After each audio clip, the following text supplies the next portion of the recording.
Hello and welcome. Welcome to Parenting Differently, where we leave behind the old way of parenting and allow our children to raise us. Different to how we were raised, different to maybe how society tells us to raise our children, and possibly even different to how we expected it would be. Just different. I'm your host, Anja Simmons, and so welcome. I'm a trained British nanny, and I came to parenting thinking I had it all done. I had it all made. I knew exactly what to do, and boy, was I surprised. That did not happen in quite quickly. After I had my son, I realized, actually, I'm more heart to heart connected here than my brain. So things switched. I realized that my kids were raising me as I was raising them. And that was the big turnaround for me in doing things differently, really exploring me as my kids are being raised. So I'm a mom of two, my two big people. I'm a yoga teacher and a parenting coach. And today I'm super excited to welcome my guest, Sharon, to the show. I've known and actually admired Sharon for, I think we met maybe 4 years ago in the online space.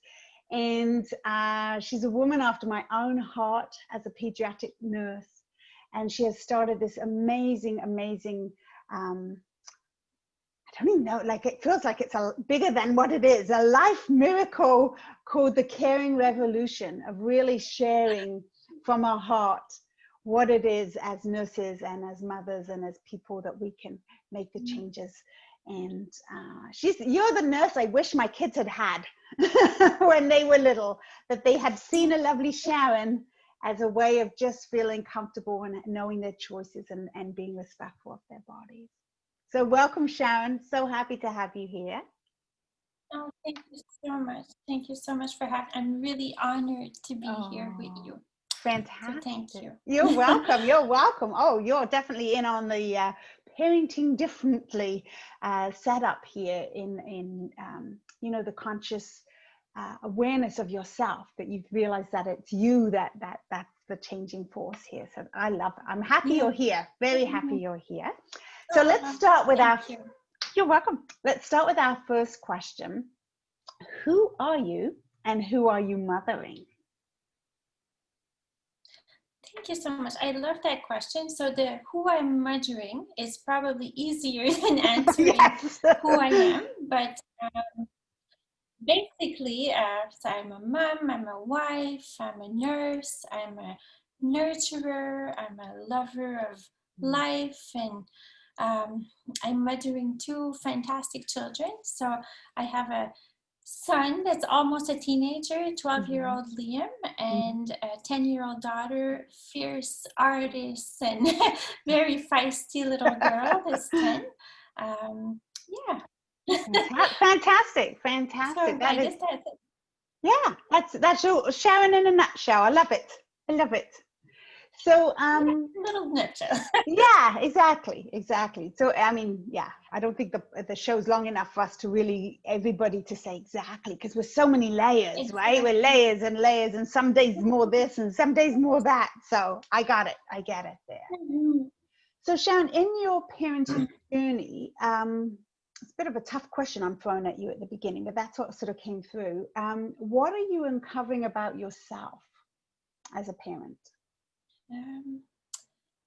I like the way that you talk about like having our children raise ourselves, because I was a nurse, a pediatric nurse for 10 years before I became a mother. So that's how I took care of other people's children, like you, for a long time until I was a mother. So I had also a feeling that I knew so much and all of that. And that was kind of a little bit of a double-edged sword, because so I knew a lot about taking care of sick children in very specific environments.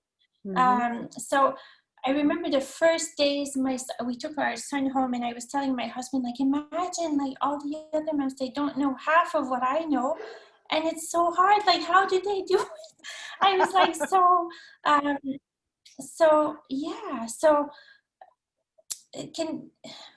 can you repeat your question? Yeah. Oh no, absolutely. No, I get it. I get it. We're all good. So it was really more, what are you uncovering about yourself? So that's already some of it, what you're saying. Yes, Like suddenly yes, you're like, okay, hang on, I had this knowledge of dealing with sick children, no problem, right? Like that yes, was the career. yes, And then you got this little baby and you're yes. like, right. Hmm.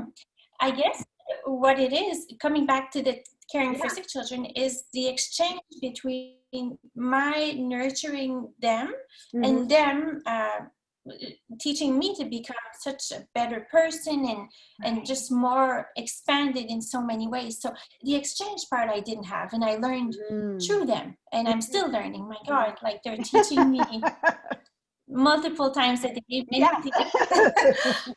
I Yeah. totally get. So, So I oh guess yeah, that's it. So it was more to receive the feedback and adapt right away and not, um, yeah. So I don't know if it makes sense, but no, it does. yeah, what So I'm it's learning sort of is that like, I need to yeah, receive as much as I give. mm, Yeah. that's a I need powerful to receive as uncovering, much as I give. It's actually. probably in order to be, yes, Yeah, in it's order just, to be able to give better and more. mm-hmm, Um, mm-hmm. yeah, because, Yeah, yeah, that's a because great uncovering, nursing right? as motherhood is such a, yeah, it's such a, like giving, like it's a one-way street. And um, yeah, and I think we're going to talk about that later. But from the way I was mothered, our mother, we're three girls, and I've talked about this with my sisters many times. Our mother was very, I can't say anti self-care, but Right. pretty much It like it wasn't. was It a was a foreign very, very language, right? practicing. A foreign language. Oh, it wasn't at the end. Yes, and when we had like aunts or neighbors that would take time for themselves, she would just be like appalled. Like it's something you don't do. When you're a Yes. good mother, you give until depletion. Right. And that I'm glad I learned earlier on, because it's not sustainable. No. Took No. me a while, a good a good 10 years, but still, yeah. Yeah. Yeah. I think even Mm, to this day, and now mine are big now, it's still yeah. often a thought of going, okay, stop. What is it you need? How can you fulfill yourself, right? uh, so it is an Yes. ongoing journey, because not being raised, and I don't Mm, think it's even okay, so you had it as from your yes. mother, but society too, they want us to be martyrs. They make the society Hmm. thinks you Yes, and should she be the got it one. from somewhere too. Yeah, and this idea you give of yourself, that's wrong. It has to be wrong. Why would you leave part of you somewhere? You need all of you. Mhm. Yes, you need to be part of the equation. Yeah, that's probably the biggest lesson that I'm going to learn until I'm on my deathbed. Yes. And yeah, I think it comes. My two grandmothers had 15 kids each. Oh So wow. imagine. Ooh, Uh, yeah. so I think they didn't have. I know, 15. 15. So imagine, like, they didn't have time to nurture their children in many ways. Mm, Yeah. So um, I think probably my mom was like, okay, well, I'm going to do it differently, and I'm going mm-hmm. to just be there all the time. Like, Right. I'm going to be completely available, which puts the pressure on us, like her daughters, to do the same, to be seen Mm. as good mothers in your eyes. So yeah, if it makes sense. So I think Totally. that's where it's Yeah. coming from. That's fantastic. No, Mm. you're right on track here, because I think that is such a powerful realization. So if you have 15 children, you're just, I would imagine, having not only had two, and I think the most I nannied was three, so it was still within the smaller amount. You first of all, you're just on a doing. Surely you're like, okay, this needs doing, this needs doing, this needs doing, and then the older Yes. kids help the younger kids, and this. So Mhm. the idea of time for yourself, where would it even happen? You don't even have time for an idea of perhaps I would like, right? And so Exactly. Yeah. yeah, and I can see And then spending for your your, whole life pregnant. That's the yeah, other thing. that's true. That's Yeah. true. Yes, So they were pregnant, like for 20 years, they were always pregnant. Um, and it's funny, like the differences between my two grandfathers. So one, my dad's dad was actually like way ahead of his time. He would take all the children, so to the field. They had a farm, so my grandmother could rest. Imagine that. Wow, Like that he is was born awesome. in, I think, 1907. That's 100 years ago. Yes. He would do that. So imagine. So that's really, Yeah. Oh, yeah, that is fantastic. it's Yes, really cool to witness. it is. So it's mixed in there, isn't it? And Imagine. then, yes, yes. And I can totally see now why your mom would then think, okay, I need to do it. So I mean, that I think even our kids, and they want to do it different to us, and right, that's how we Of evolve, course. right? So it's Exactly. fantastic. That's great. Oh wow, it's good to know that. I didn't know. 15. I'm still going to be shocked at 15. I know. It's crazy. So many kids. But yeah, it's wild. Yeah. I've only seen that on TV. You know, those TV shows with lots of I children. know. You're like, wow, It's goodness. crazy. I like my cousins. I have 89 first cousins. So imagine. Gosh, It's crazy. wow. Like I probably see people on the street and they're related to me and I don't know. So I just say hi to everyone. Why take a chance? Yes, don't want it getting back there. You know, my cousin, she wasn't a nice person. She didn't say hello. I love that. That is so cool. That is wow. Yep. Okay. So what do you think in saying that and doing it differently? Let me change up my question here. What values did you want to keep from your childhood to bring into your children now? Like what were you like, what was awesome that's coming in? Yeah, ironically enough, probably the presence. I think the fact that my mom was always there, like when we came home from school, or I think that made a big difference at our having a place to, deposit whatever we had struggled with during the day. So that definitely, so I always made an effort to work like part-time or evenings and weekends to be able to like be there when they needed. And on the flip side, maybe it wasn't that good because I sacrificed myself or to be able to provide that. Because it's not the same reality now. Like, my mom didn't work outside the home and all of that, but clearly her presence, her physical presence was something that I wanted to, I think that's lovely. to bring in my little family. Yeah. No, that's huge. I mean, that is it. Them being heard and seen and feeling safe. Mom's got it. Mom's here. Yes. I think that's a wonderful trait to bring in. And the bits that you said were like consciously thinking, nope, I'm not bringing that into my family. Are there things like that, like specifics? Well, maybe the fact that there wasn't any room like for self-expansion, self-growth, self-actualizing. I felt like I feel my mom really missed out on that. And I remember like she had me very young. So I imagine that's part of it. But I remember like when my youngest sister went off to university, my dad was like, okay, well, if you want to do something, like it's time, like that's it. Like you have many years ahead of you to exploit like whatever you want. And she was like, oh, no. Like she didn't want to hear anything of it. And that makes me sad because it's like untapped potential. Sure. Oh, and imagine what she could offer the world. Yes. Yeah. Of course. Yes. So I guess that, that reminds me that I need to do that. I don't want to, like, I can't like change time for her. No. But I can do it,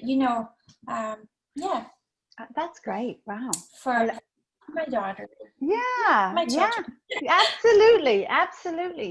That's powerful. That's really powerful. That sort of awareness. And your children, how lucky for them to be the recipient of someone saying, hey, I matter. I have a life. I have things. And you matter because of who you are. Right? You're sort of letting them have what's giving them the permission to exploit like what everything they need to bring out. So was there anything in your parenting, there was like a pivotal point where you were like, I just realized I don't want to parent that way. I'm going to change something. Was there any of those moments? Of course, we all have days Yes. where we're like, oh my God, like I wouldn't win any awards today. Like you go to bed and you're like, wow, I was a horrible mom today. And other days you're like, wow, like if there was a contest, I would clearly, register. Yeah, exactly. You'd be like, hello, look at me. I did it today. Exactly. Yes. So clearly there's days where, and I find that those times when I'm not proud of how I parented are the days that I neglected my needs or I ignored what I needed. So because then you end up like feeling resentful and impatient and all of that. So just to be aware of that's what happens. Right. Yeah, that's a fantastic self-reflection, in those moments when you sort of because I think it's so often we think that in those moments, oh, if this kid just wasn't so annoying, or if this kid didn't need me so much, right? And then it's like, hey, why am I feeling that? How out of balance am I right now, right? Yes, they're actually, they're very needy when your needs are not met. That's what I noticed. Me too. And that's why it's so hard to meet their needs, because your own, like my mom used to call it a love basket. So when their love basket is empty, of course they're going to request more. They need to fill it up. I know, it's so beautiful. Isn't it a love basket? Yeah. Yes. Oh, yeah. My daughter, she will tell me sometimes, I'm like, oh, can I give you a hug? Because I always ask, because of, I'm teaching them consent and all of that. So can I give you a hug? And she's like, no, thank you. My love basket is really full. So there you go. And I'm like, that's okay. You're like, I've been told. Exactly. It's full. What can you do? That's right. Oh, that is lovely languaging. I love that. I've never heard of that before. We know the love languages and things like that, but not as a way of saying, for her to be really aware of the times when actually I do need a hug because I'm feeling a little out of sorts, and the days when she's like, hey, and they'll say it. They'll come to me like, oh, Mama, can I have a hug? My basket's like empty. So I'm like, okay, we're gonna fill it up. I take advantage of it, of course. Oh, for sure. You're like, how long can I hold you? How long do you need it? That is beautiful. That is beautiful. And the consent side, I guess, would be all of us to be aware of that. It's tricky when you're the parent, because that's how we sort of can get in a little. When they're little, you're like, oh, please, nobody touch me anymore. I'm so overtouched. My love basket is like too much, right? But overflowing, yes. Yes. And then the points when you start to sort of really say, no, if you don't want a hug, if you don't want to be touched right now, it's not for us to push that on them. And we're talking in a safe environment, obviously, exactly. Right? But still, they still get to say, no, thank you. Yeah. Used to break my heart. Because I think if they can say no to us, I know it does, but you're like, but I really want a hug. I know. But if they can say no to us, imagine they can say no to anyone. Yes. That's the learning. They wanted us to approve. So, and they'll ask, both of them will ask my husband and I, can I give you a hug? So they'll ask us too. So that, I think it's powerful, because they're learning this with us. So yes. Oh, I love that. So this is lovely, Sharon. Thank you so much. So let's finish on my last question, which it's kind of a neat one, in that sort of, what advice were you given as a new mama that you had ignored? You were like, oh, people told me this and I wish I'd just ignored it.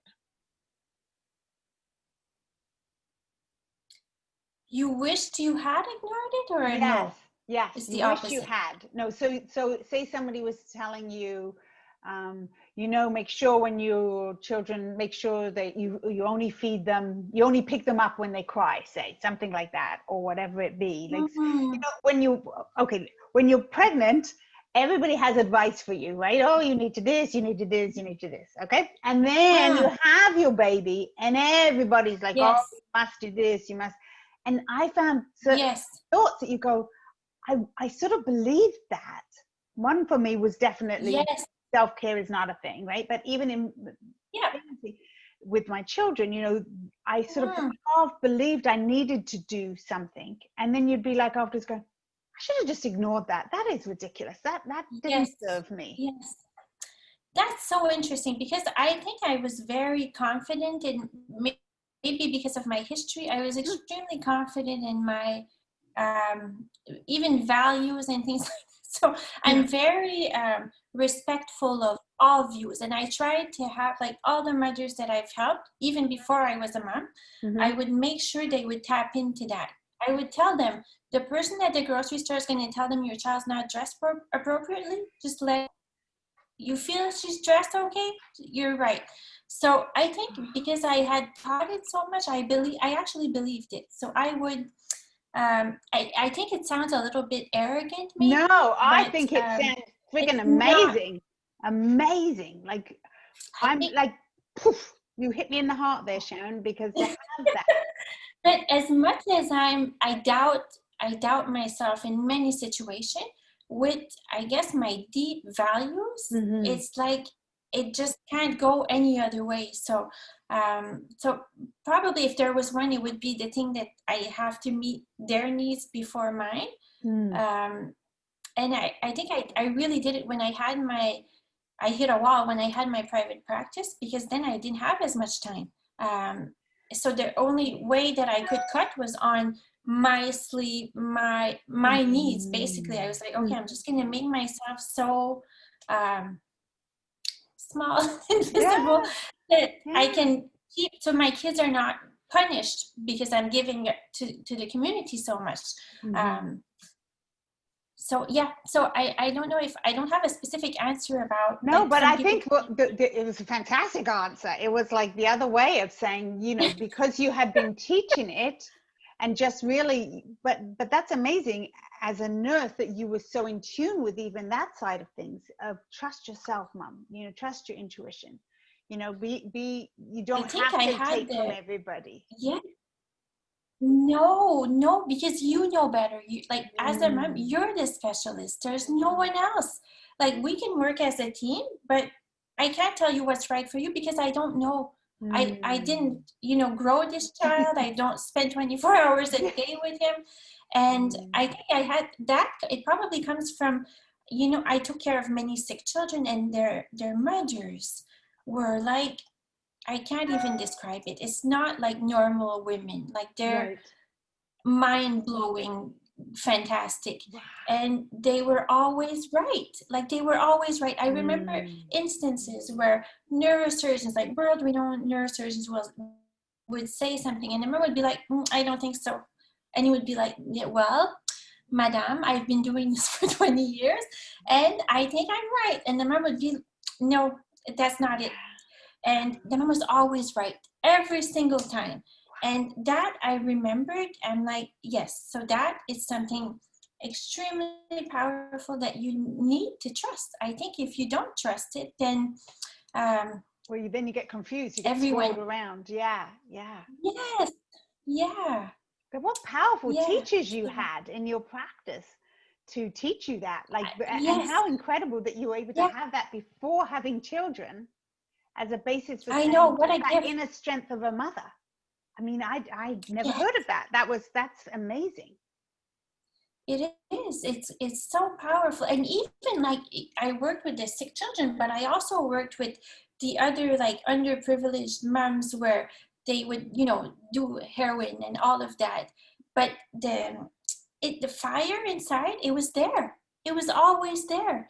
So yeah, regardless of your situation. So yeah, probably it comes from that. So Yeah. fun. Whoa, I love that. That is some wow, got me thinking a lot of wheels turning for me in that inner strength. And shit, Sharon, like, when you think with raising a daughter, how you don't even have to teach her this. she is going to feel this from Mama Bear, right? She's going to feel this from the people you surround yourself with, based on just because it's so inbuilt in you now, because you have all those teachers, right? Yes. That is Yes. differently. I have to tell you, that is a part, that is a struggle I see with the parents that I mentor, you know, and of mums and women out there, that there's this still internal, we can be like, I was a feisty young person. And even when I met my husband, I was like, don't you think I'm not going in the kitchen? I'm not that kind of woman. And all this stuff. And then quite quickly, because it was so ingrained, I looked at myself, you know, 10 years ago going, I've become that woman. I've become the one who, oh, I'll cook for everybody. I'll clean for everybody. I will give all to you, right? Yes. So that is fantastic. Of course. That is really powerful. But yeah, and they teach us so much. I have to tell you this story. Last week, I love your story. I'm shocked by them. My daughter, she's 10. She comes next to me and she's like, you know Joan of Arc, Mama? I'm like, yes.